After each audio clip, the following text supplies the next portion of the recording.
stationed at Fort Bragg. I was a paratrooper. I was in a combat job. I'll say job, they just say MOS, but a lot of people don't know what that is. I was infantry, so I was on the front lines. I did spend time overseas. I got out of the service in 2007. I was medically discharged. Whenever I start talking, he knows I get worked up, so he gets vocal. He'll probably jump in my lap a few times.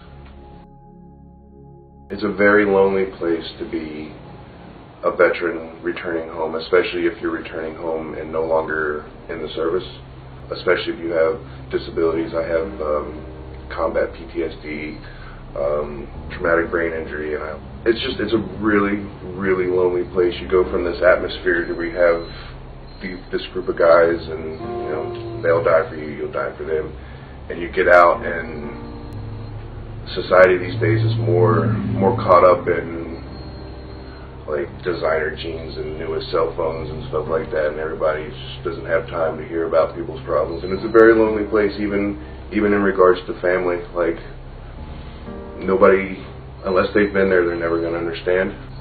It's very hard for me to go out in the public for many reasons. When you're used to going out and being in an environment to where most of the people there want to kill you, and then you come back, they don't untrain you. Like, there's not an off switch for it. Yeah.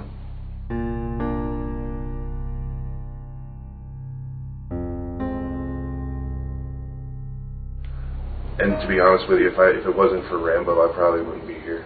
Really? Yeah, I would have been part of the 22. Yeah. And that it's sad to say, it's horrible, but I think many vets' lives could be saved with the service dog. No doubt. There's no doubt about it. I've lost brothers in combat, and the best way I can describe it is he fills that void. Like he's in the car with me when I go places. He's here waiting for me, and you know, like you can tell, like when I get upset, he tries to make me feel better.